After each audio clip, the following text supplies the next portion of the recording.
Matahari baru saja mencubit pipi bumi, dan ayam-ayam masih sibuk menentukan siapa yang paling dulu berkokok.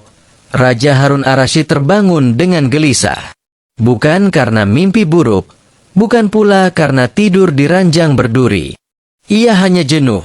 Jenuh dengan rakyatnya yang selalu memprotes segala kebijakan, dan lebih jenuh lagi dengan satu orang yang tampaknya selalu punya jawaban atas segala keluh kesah, Abu Nawas. "Wahai menteri," panggil sang raja, menguap dan merentangkan tubuhnya yang dibalut jubah emas. Menteri datang dengan tergopoh-gopoh, seperti biasanya, karena dalam istana, tergopoh-gopoh adalah gaya berpakaian paling aman saat dipanggil tiba-tiba. "Ada yang bisa hamba bantu, Paduka?" Raja menatap keluar jendela. "Aku bosan." "Bosan, tuanku?" "Bosan diprotes. Kemarin aku menaikkan pajak roti, mereka mengeluh. Aku turunkan harga garam, mereka curiga. Lalu mereka mengadu ke siapa? Abu Nawas." Suara raja mulai meninggi. Kenapa rakyat lebih percaya kepada orang yang mandi setahun 2 kali itu ketimbang rajanya sendiri? Menteri mencoba tersenyum bijak, tapi bibirnya bergetar seperti ingin meletuskan kentut yang tak pantas di depan raja. "Paduka," katanya akhirnya, "Abu Nawas memang unik."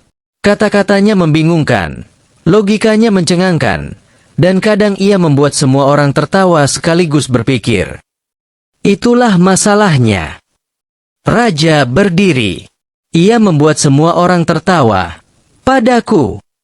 Sementara itu, di ujung pasar, Abu Nawas sedang berdiri di atas peti ikan asin, menyampaikan sesuatu yang lebih mirip ceramah campur sulap, campur pantun, campur logika jungkir balik. "Wahai rakyat sekalian, pernahkah kalian membayangkan, kenapa panci selalu berisi air dan bukan semangka?" Rakyat saling berpandangan. "Karena jika semangka dimasak, maka akan jadi kolak yang menyesatkan," ujar Abu Nawas, membuat beberapa orang tertawa, beberapa berpikir, dan satu orang pingsan karena puasa belum berbuka tapi ikut tertawa terbahak. Lalu seorang ibu berseru, "Abu Nawas, raja menaikkan pajak daun ketumbar. Kami tidak bisa masak lagi." "Tenang, wahai para ibu yang berkuah," kata Abu Nawas, "aku akan pergi ke istana dan menanyakan pada raja, apakah masakan bisa jadi enak hanya dengan kuasa, tanpa rasa." Sorak-sorai pun bergema. Tung tung tralala. Abu Nawas sang pembela rasa. Di istana, Raja Harun Ar-Rasyid memerintahkan diadakan pertemuan besar antara dirinya, Abu Nawas, dan rakyat pilihan yang dipanggil secara acak, dari tukang siomay, pedagang jerami, hingga tukang sulap keliling yang punya kambing bisa berhitung. "Dalam pertemuan ini," ujar raja, "akan kita buktikan siapa yang lebih bijaksana, seorang raja yang memimpin dengan aturan, atau seorang pelawak jalanan yang memimpin dengan kata-kata." Abu Nawas tiba dengan jubah tambal sulam dan aroma khas, campuran parfum murahan dan filsafat berat. "Wahai raja yang gagah," ucapnya, "apakah hari ini kita akan adu dengkul atau adu akal?" "Kita akan adu nalar, Abu Nawas," kata raja dengan suara tegas. "Karena aku ingin rakyat tahu bahwa keputusan seorang raja tidak lahir dari iseng-iseng berhadiah, tapi dari logika dan strategi. Kalau begitu, izinkan aku bertanya duluan." "Silakan." Abu Nawas maju. Jika seekor ayam jatuh dari menara, dan rakyat diminta membayar tangga untuk menyelamatkannya, siapakah yang diuntungkan? Raja menyipitkan mata. "Yang menjual tangga." Jawabnya, pelan. "Benar," kata Abu Nawas. "Dan itulah pajak baru yang Paduka buat. Ayamnya masalah, tapi yang bayar rakyat. Sementara penjual tangga, yaitu kerajaan, untung berkali-kali lipat." Beberapa rakyat bersorak, beberapa mengangguk-angguk seperti biji sawi dalam kaldu. Raja menoleh ke menteri. "Catat." Pertanyaan Abu Nawas menyentil, tapi masih bisa dibalas. Ia bangkit. Kalau begitu, giliranku. Abu Nawas, bayangkan seorang tukang roti yang menjual roti busuk karena rakyat minta harga murah. Siapa yang salah? Abu Nawas tertawa.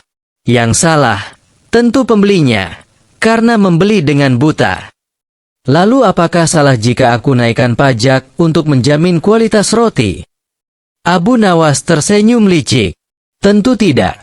Asalkan uang pajaknya tidak dibelikan panci emas untuk kucing istana. Sorak tertawa. Bahkan menteri hampir tersedak anggur. Pertemuan itu berlangsung panjang. Rakyat tak mau pulang. Karena setiap ucapan Abu Nawas dan Raja seperti duel silat kata-kata yang seru dan tak tertebak. Raja pun akhirnya memberikan tantangan terakhir. Abu Nawas, mari kita selesaikan ini dengan teka-teki. Jika engkau bisa menjawab, aku akan turunkan pajak.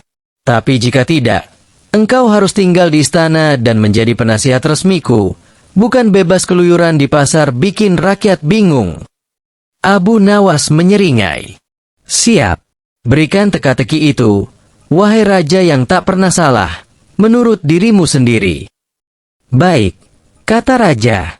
Teka-teki ini, aku adalah sesuatu yang tak bisa dimakan, tapi membuat orang kenyang. Tak bisa disentuh, tapi bisa membebani pundak. Apa aku? Semua terdiam. Bahkan kambing berhitung berhenti menghitung. Abu Nawas berjalan pelan, memandang rakyat, lalu menatap sang raja. Engkau adalah janji raja. Dentuman tawa meledak seperti mercon tahun baru. Rakyat berdiri. Menteri menutup mulutnya. Raja terdiam. Setelah gemuruh tawa mereda, Raja Harun ar-Rasyid menatap Abu Nawas dengan mata menyipit, bukan karena marah, melainkan karena kesadarannya baru saja tertohok oleh kebenaran. Janji raja, gumamnya, sesuatu yang tak bisa dimakan, tapi bisa membuat kenyang karena harapan, dan membebani pundak karena tanggung jawab. Abu Nawas membungkuk sopan, seperti sedang mengakui bahwa teka-teki itu bukan untuk menghina, tetapi untuk menyadarkan. Namun di balik tawa rakyat dan perdebatan yang memukau, istana bergemuruh oleh satu hal lain, ketakutan para pejabat. Tuanku, bisik seorang pejabat senior kepada raja malam itu, Abu Nawas terlalu berbahaya. Ia bisa membalik rakyat seperti kain basah yang diperas. Hari ini ia bicara soal janji. Besok ia bisa bicara soal tahta. Engkau menyarankan apa? Tanya raja. Jadikan dia tahanan kehormatan. Atau, beri dia jabatan yang membuatnya sibuk sampai tak sempat berpikir. Raja mengangguk. Maka mulai besok, Abu Nawas akan menjadi Menteri Urusan Rakyat Resah Tak Jelas. Keesokan harinya, Abu Nawas pun menerima pengangkatan itu dengan senyum licik. Ia tahu jabatan itu adalah jebakan. Tapi ia tak akan mundur. Sebab kini ia punya akses masuk ke jantung kekuasaan. Ia ingin membuktikan, kekuasaan bisa digerakkan oleh nalar, bukan hanya titah semata. Selamat, wahai Abu Nawas, teriak rakyat. Kini engkau di dalam. Tapi jangan berubah. Ya, sambung pedagang jerami. Jangan jadi seperti mereka yang hanya tahu emas dan perintah. Abu Nawas mengangkat tangan. Tenang, aku tetap Abu Nawas. Jubahku masih tambal sulam, tapi otakku tetap rajutan cerdas yang tak bisa ditambal. Sebulan setelah Abu Nawas duduk di kursi jabatan, istana berubah. Rakyat mulai melihat perubahan. Pajak daun ketumbar dibatalkan. Panci emas untuk kucing istana dikembalikan ke tukang patri. Teka-teki menjadi cara resmi menyampaikan protes. Namun, di balik itu semua, para menteri mulai resah. Karena jabatan mereka terguncang oleh logika dan humor Abu Nawas. Tuanku, kata Menteri Keuangan, Abu Nawas menyuruhku mengganti laporan tahunan dengan puisi. Bagaimana aku bisa menjelaskan defisit dengan pantun? Aku diminta menjelaskan inflasi lewat cerita rakyat, keluh Menteri Perdagangan. Ini bukan sirkus sastra. Raja Harun mulai bimbang. Di satu sisi, rakyat makin mencintai Abu Nawas. Tapi di sisi lain, para menterinya ingin Abu Nawas diasingkan ke pulau yang jauh dari nalar. Akhirnya Raja mengundang Abu Nawas makan malam 4 mata. Abu Nawas, rakyat mencintaimu. Tapi kekuasaan ini rapuh jika logika bebas tak dikendalikan. Bukankah negara butuh keteraturan? Benar, tuanku, sahut Abu Nawas. Tapi keteraturan tanpa pertanyaan adalah tirani yang rapi. Lalu bagaimana menurutmu aku harus memerintah? Abu Nawas merenung, lalu menjawab, dengan 3 hal, tuanku. Pertama, keputusan yang bisa dijelaskan. Kedua, kebenaran yang bisa ditertawakan. Ketiga, kebijakan yang bisa diuji logika. Raja mengangguk. Lalu bagaimana kalau rakyat tetap saja resah? Biarkan aku menulis buku untuk mereka. Resah itu nikmat, asal dipikirkan. Tapi tak semua rakyat puas. Sebagian mulai menyebarkan kabar. Abu Nawas sudah jadi bagian dari istana. Dulu dia membela kita. Sekarang dia sibuk di ruang rapat ber-AC. Mana pantun-pantun kritisnya dulu? Muncul kelompok baru. Rakyat yang rindu Abu Nawas yang dulu. Mereka melakukan unjuk rasa dengan spanduk. Turunkan Abu Nawas dari singgasana nalar. Abu Nawas kena setrum kekuasaan. Kami mau Abu Nawas dengan aroma ikan asin lagi. Mendengar hal ini, Abu Nawas memutuskan sesuatu yang mengejutkan. Ia mengumpulkan rakyat di alun-alun. Dengan suara tenang dan pakaian compang-camping lamanya, ia berkata, "Wahai rakyat, jika kalian merasa aku telah berubah, aku akan kembali ke jalanan. Tapi izinkan aku membuat satu eksperimen terakhir." Rakyat diam. Eksperimen? Dari Abu Nawas? Ini pasti aneh. Abu Nawas melanjutkan. Selama 1 minggu, aku akan menjadi raja. Dan raja akan menjadi aku. Kita tukar peran. Biar kita semua tahu, jadi raja itu sulit atau mudah. Raja yang mendengar itu tertawa geli. Tukar peran? Baik, aku ingin tahu, bagaimana rasanya jadi Abu Nawas? Dikerubungi rakyat, dihujani teka-teki, dan diminta menjawab hal-hal konyol. Eksperimen pun dimulai. Abu Nawas duduk di tahta. Raja berdiri di pasar, membawa baskom dan sandal jepit. Dan kekacauan pun terjadi. Hari pertama eksperimen dimulai. Abu Nawas duduk di singgasana. Ia memakai jubah kerajaan yang ukurannya sedikit kebesaran karena tubuhnya ramping seperti pohon pisang muda. Di sisi lain, Raja Harun ar-Rasyid memakai sorban belel, sandal jepit, dan membawa baskom berisi batu yang ia klaim sebagai obat segala penyakit, persis seperti Abu Nawas ketika sedang bercanda di pasar. Rakyat berkumpul di alun-alun. Semua ingin melihat bagaimana wajah kekuasaan di balik canda, dan canda di balik kekuasaan. Di istana.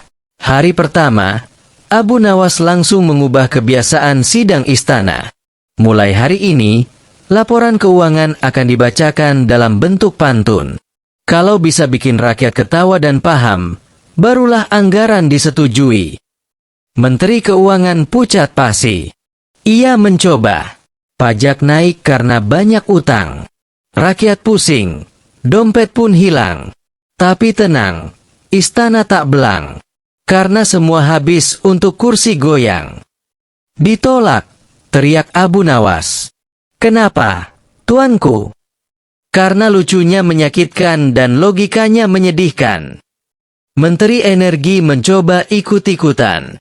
Lampu padam karena kabel terbang. Jangan salahkan tikus pasar. Kita butuh dana cadangan untuk beli senter buat rakyat besar. Abu Nawas mengangguk. Gimana? Tapi kau harus berdiri di perempatan jalan dan membagi senter selama seminggu. Sementara itu, di pasar, Raja Harun ar-Rasyid, yang kini menyamar sebagai si paman bertasbih, sedang menerima pertanyaan absurd dari rakyat. Seorang ibu datang membawa sepiring nasi goreng basi. "Paman, katanya kau bisa jawab segala hal. Ini nasi gorengku basi, padahal baru dimasak semalam. Kenapa bisa begitu?" Raja mencoba tenang. "Barangkali suhu udara." "Bukan. Ini konspirasi tukang nasi lain yang pakai kekuatan gaib." Raja kaget. Saya bukan paranormal." "Katanya kau Abu Nawas." Sebelum Raja bisa menjawab, datang seorang bocah. "Paman Abu Nawas, kenapa kucing saya tidak mau makan kalau saya menyanyikan lagu kebangsaan?" "Karena mungkin kucingmu nasionalis yang kecewa." Bocah itu bengong, lalu tertawa. Rakyat pun ikut tertawa. Raja pun tersenyum. "Oh, begini rupanya jadi Abu Nawas." Hari ketiga. Di istana, Abu Nawas mengeluarkan dekret mengejutkan. Mulai sekarang, setiap menteri harus bekerja 2 hari sebagai rakyat biasa. Siapa yang tidak sanggup, harus mundur. Para menteri mengeluh. "Tuanku, ini tidak sesuai protokol kerajaan." "Tapi sesuai protokol logika," sahut Abu Nawas.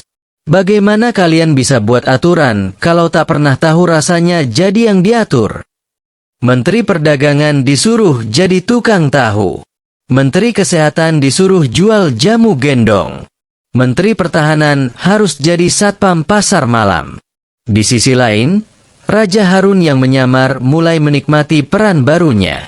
Ia menulis puisi di tembok pasar, bermain catur dengan pengangguran, dan mendengar keluh kesah rakyat yang tak pernah sampai ke telinganya sebelumnya. Seorang pria tua berkata padanya, "Paman, aku sudah 4 kali ajukan permohonan irigasi. Tak pernah dijawab." Raja bertanya, "Kau ajukan lewat siapa?" "Lewat pejabat di kota. Katanya ditolak karena tidak strategis." Raja menghela napas. Ia mencatat dalam hati. Dalam seminggu sebagai rakyat, ia mendengar lebih banyak kebenaran daripada 10 tahun jadi raja. Hari ke-7. Abu Nawas dan sang raja kembali bertukar tempat. Abu Nawas berdiri dan berkata pada rakyat, "Wahai kalian yang tak pernah bosan berpikir dan mengeluh. Sekarang kalian tahu, jadi raja itu bukan sekadar duduk di kursi empuk, tapi juga harus sanggup menjawab semua hal dari nasi basi sampai kucing nasionalis." Raja tertawa. "Dan aku tahu, jadi dirimu, Abu Nawas, berarti harus menertawakan kepahitan sambil menyelipkan logika yang menohok." Malam harinya, di istana, Raja dan Abu Nawas duduk berdua di taman. Angin malam membelai seperti tangan ibu. "Abu Nawas," kata sang raja, "aku ingin berterima kasih. Eksperimen ini mengubah cara pandangku." "Dan aku, Paduka," jawab Abu Nawas, "belajar bahwa tidak semua keputusan bisa dijawab dengan tawa. Tapi setiap tawa yang jujur adalah awal dari keputusan bijak." "Mulai besok," kata raja, "aku ingin setiap kebijakan diuji dengan satu hal, logika dan sedikit kelakar." Namun, di sudut kerajaan, bayangan gelap sedang tumbuh. Ada sekelompok bangsawan yang tak senang dengan kedekatan raja dan Abu Nawas. Mereka mulai berbisik, merancang sesuatu. "Jika Abu Nawas terus berkuasa, kita akan kehilangan semuanya. Pajak, keuntungan, dan jabatan palsu kita. Sudah saatnya kita buat teka-teki kudeta."